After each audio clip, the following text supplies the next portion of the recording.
Кез келген нәтиже еңбек арқылы келеді. Қалаған мамандықты оқы. Ешкімге еліктеудің қажеті жоқ. Кез келген нәтиже еңбек арқылы келеді.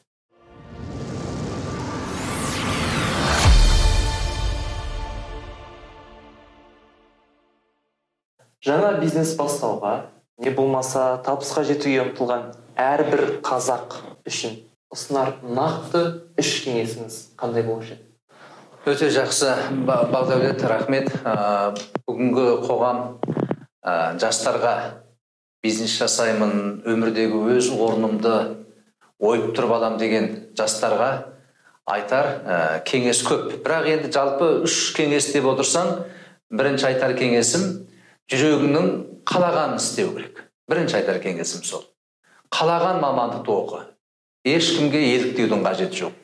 Анау оқыған екен, соны оқиын деудің қажеті жоқ. Жүрегің қалаған, жақсы көретін мамандықты оқы, жақсы көретін жұмысыңды мамандығың бойынша істе.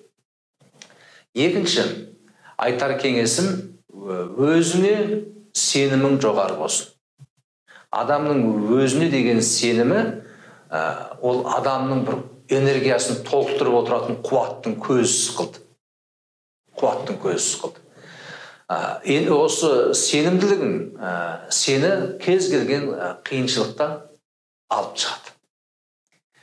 Үшінші айтар кеңесім ауырдың үстімен, жеңілдің астымен жүріп, анау арқылы, не мынау арқылы бір нәтижеге жетем деп ойлама.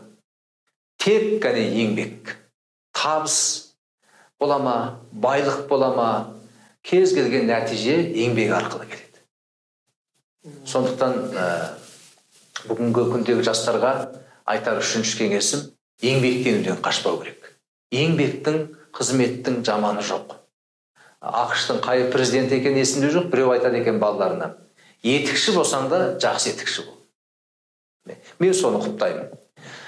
Біздің жастардың барлығының бірдей жоғары білім алуының қажеті де жоқ. Ол керек те емес.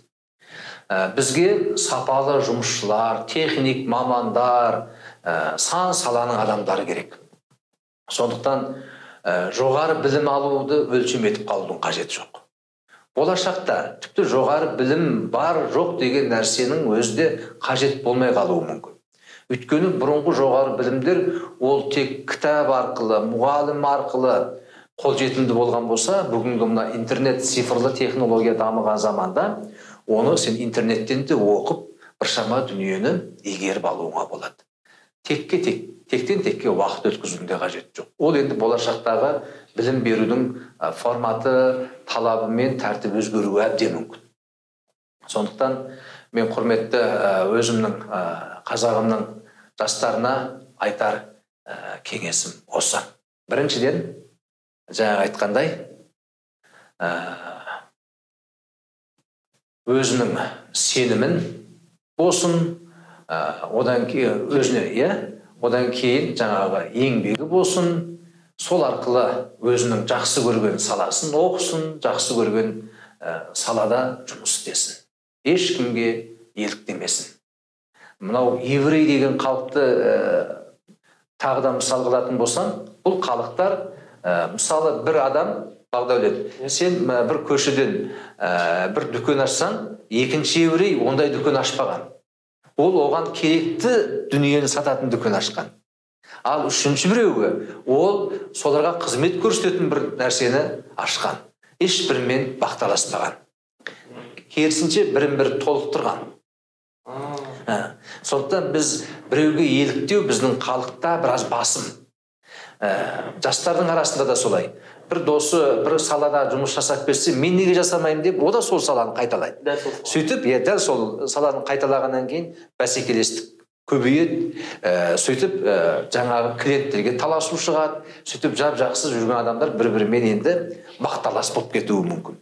Керісінше, біз бақталас болмауымыз керек. Бір-бірімізді толықтыруымыз керек. Үйлесімділік керек.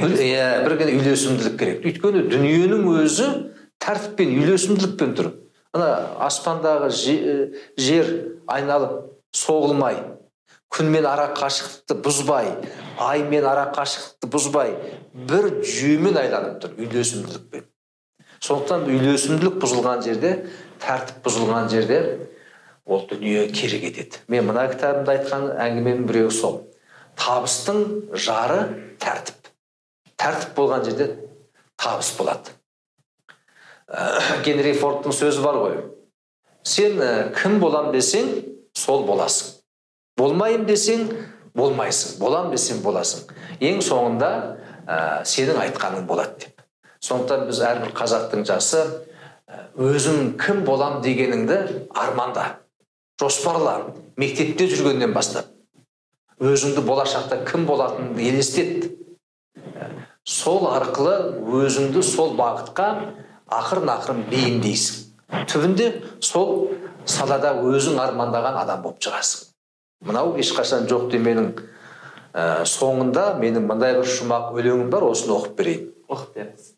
Егер сіз үлкен өмірге енді қадам тастаған түлек болсаңыз, жалғаннан жан қалауын таппаған жүрек болсаңыз, ақылы мен қайраты тасыған, бірақ жолы болмай жасыған, өзіне сенбей, өзін бағаламай, ашылмай жүрген асылдан болсаңыз, тәуекел мен арманына бармаған, күн ертеңмен өзін өзі алдаған, жалқау, маубас, үмітсіз жан болсаңыз, бағаламас саулығы мен уақытын, шыңдамайтын таланты мен сабырын, ақшасы мен өлшейтұғын бақытын, орындайтын нәпсінің құр әмірін, сәтсіздіктен сабақ алмас болсаңыз.